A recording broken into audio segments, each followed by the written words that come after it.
D'ailleurs, alors que sur le terrain, de toute façon, arrêtons de déverser de l'argent et des armes. Zelensky continue de reculer fortement. Les données militaires sont sorties pour dresser le bilan d'octobre 2025, elles sont accablantes. Le Monde s'en fait l'écho ce 4 novembre, je vais citer un extrait. L'avancée des troupes russes en Ukraine est restée constante en octobre et la région orientale de Donetsk reste la plus menacée, selon l'analyse des données fournies par l'Institut pour l'étude de guerre.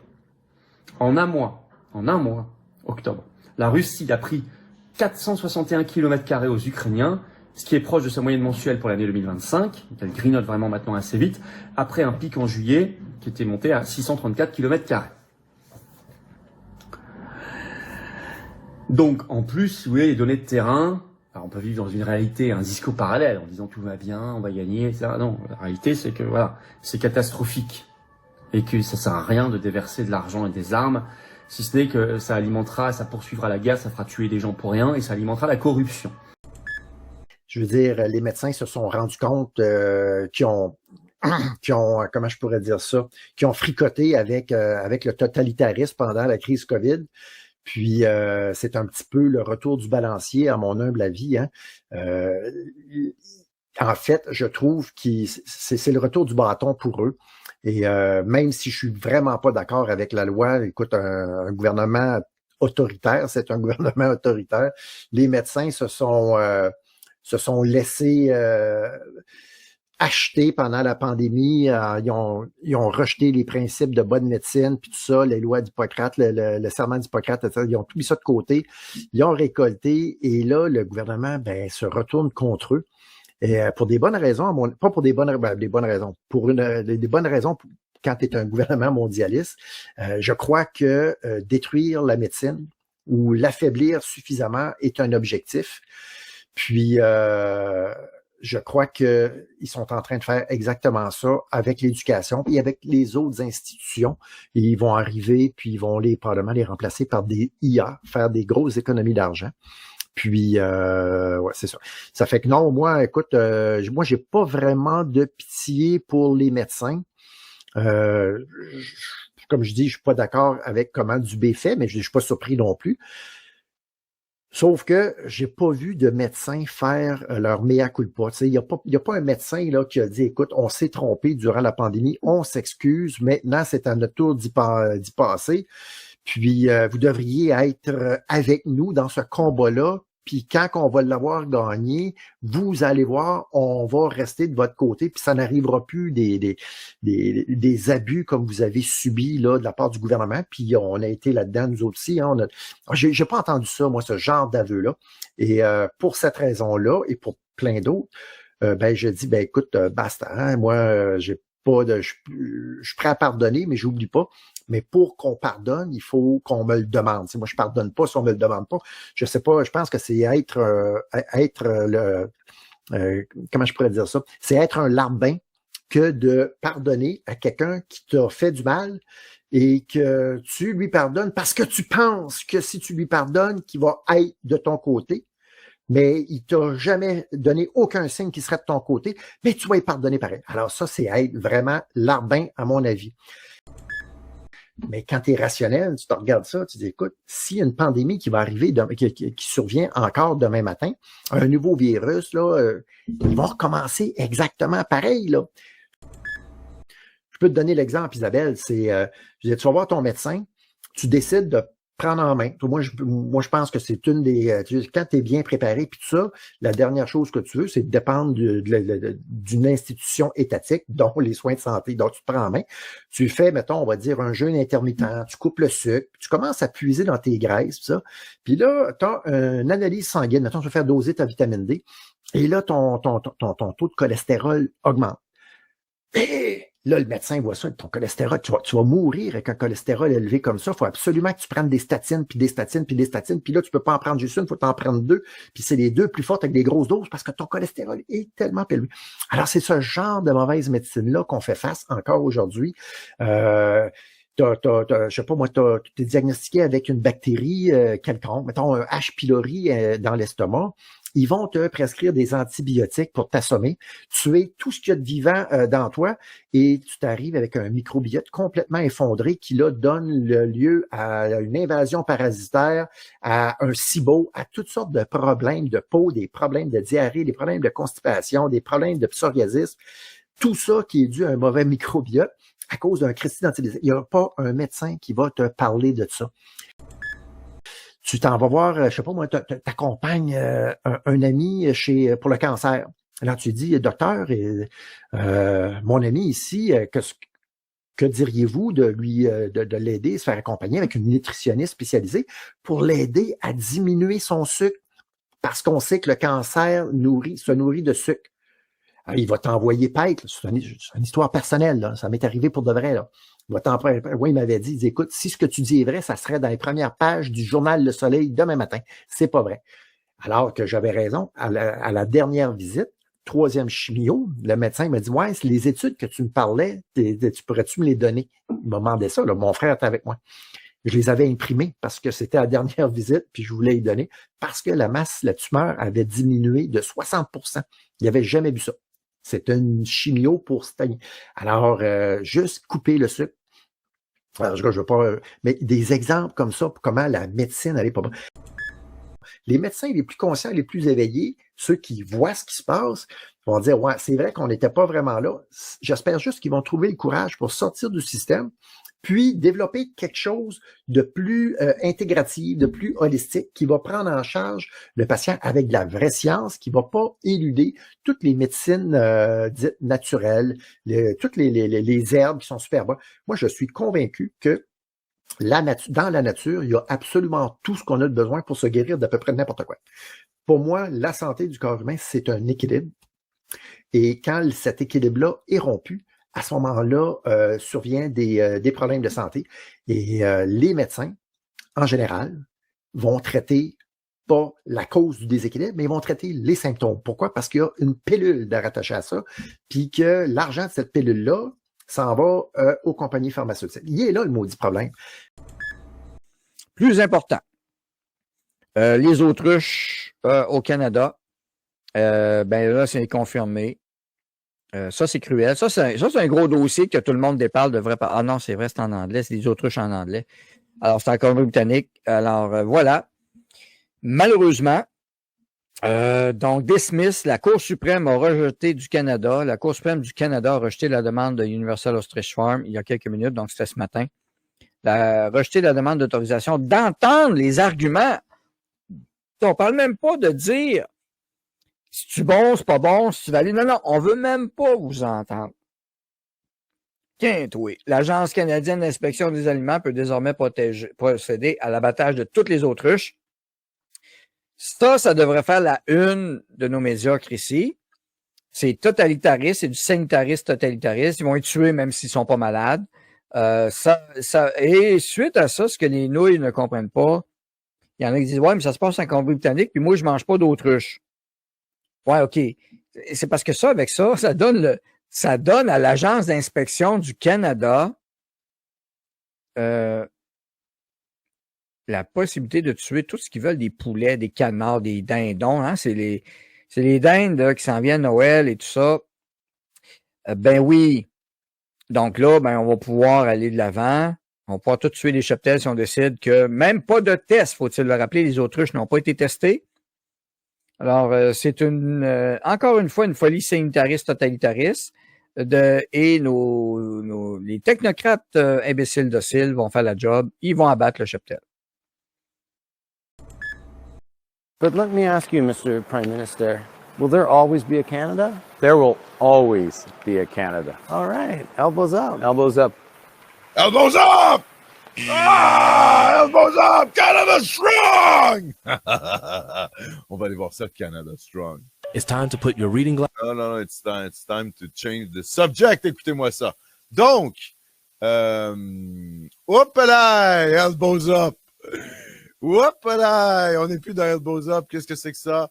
Carney dit s'être excusé auprès de Trump pour la publicité antiprotectionniste de Ford. Oh, Mr. President, I'm so sorry.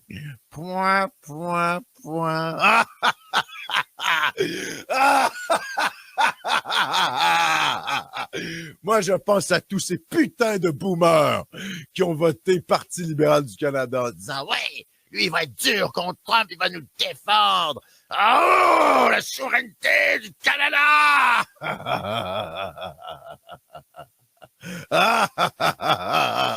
I'm sorry, Mr. President.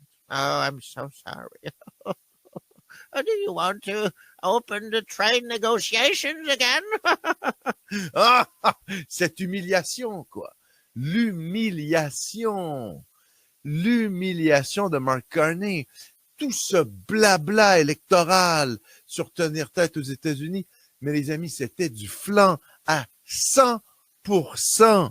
100% des conneries, en fait. Et c'est fou parce qu'en vérité, l'élection s'est jouée là-dessus. Contre Poilievre. Et moi, je disais dès le départ, mais c'est pas le sujet, puisqu'en fait, la stratégie de Poilievre et la stratégie de Carney, c'était la même, les contre-tarifs. Les contre-tarifs. Ils avaient la même rhétorique, en vérité, Poilievre et Carney, face à Trump. Donc, en fait, c'est pas ce qui les distingue. Ce qui les distingue, c'est la politique intérieure. La campagne fédérale n'a jamais été sur la politique intérieure. Je suis désolé. Vous pouvez être hystérique parce que Trump est là, mais avoir Carney ou avoir Poilievre, ça changeait pas grand-chose. Ça changeait pas grand-chose. Et ce qui est fascinant, c'est qu'en vérité, si Poilievre avait été élu, il avait tenu la même politique actuelle que Mark Carney, c'est-à-dire en s'excusant parce que Doug Ford fait des conneries, on aurait... Qu'est-ce qu'aurait dit la presse? Hein, canadienne, anglaise et même québécoise. Oh mon Dieu! Ah, c'est mini-Trump, il se soumet, c'est la 5e colonne trumpiste, regardez comment il est faible. C'est le caniche, c'est le petit caniche de Trump. Mais parce que c'est Mark Carney, le bon WASP, le bon petit banquier venu de Londres, libéral, on lui pardonne tout. Saint Carney, alors que le gars se fait rouler dans la farine, quoi. C'est-à-dire que là, il n'y a plus de négociation avec les États-Unis. La rhétorique de Trump envers le Canada est encore plus dure que jamais. Ça lui est même arrivé de reparler du 51e État. Je veux dire, c'est l'humiliation sur l'humiliation sur l'humiliation.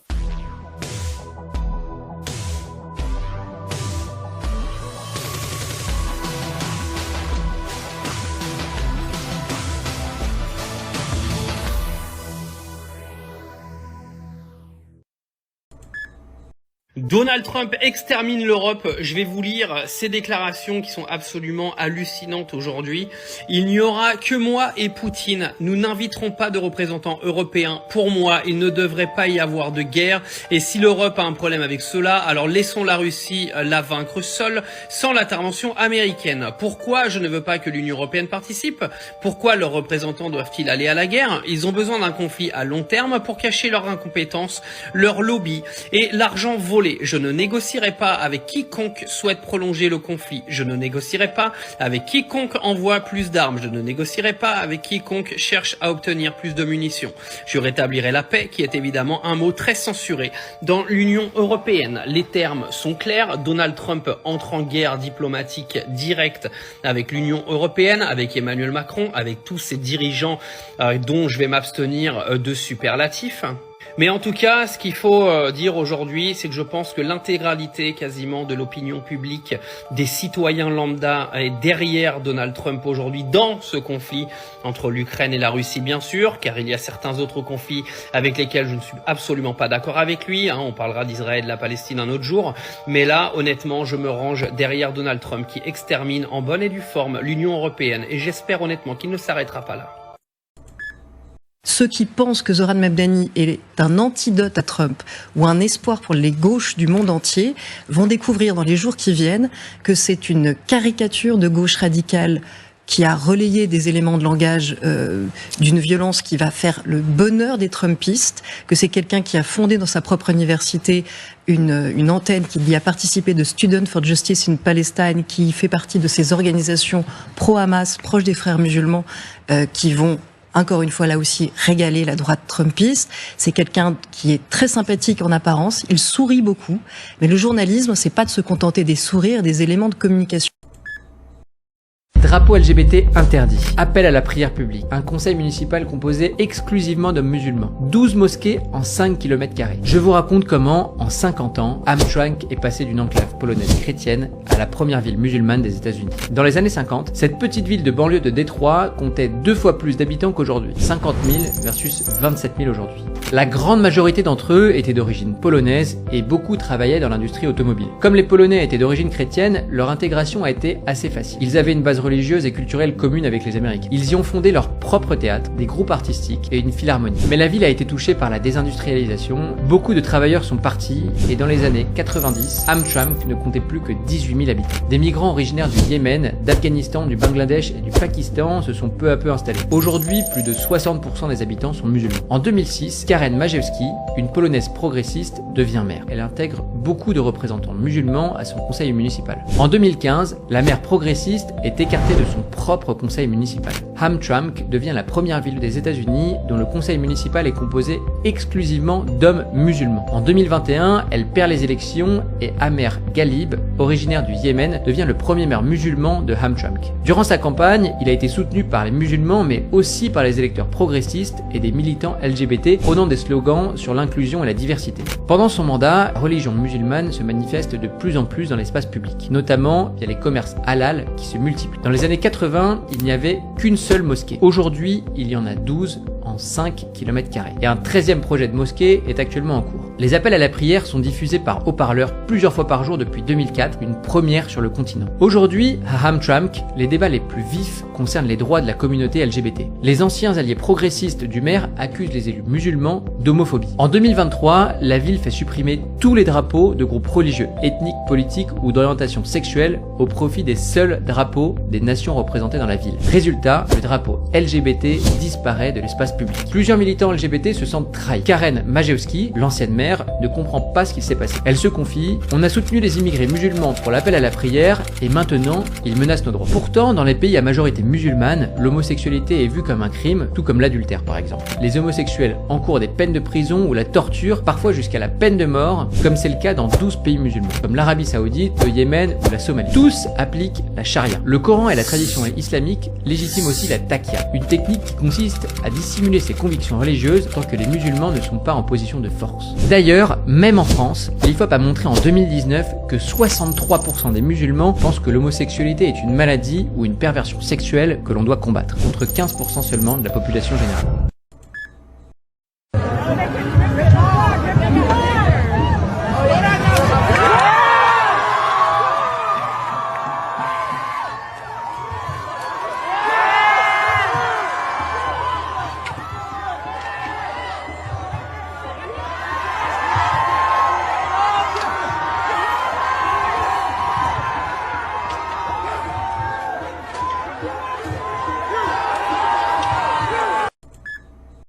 I mean, Hezbollah, bombed the embassy in Beirut, and including many Americans. So I just feel it's quite inappropriate. You are an Islamophobe, and although you live here, I want you to know, as mayor, you are not welcome here.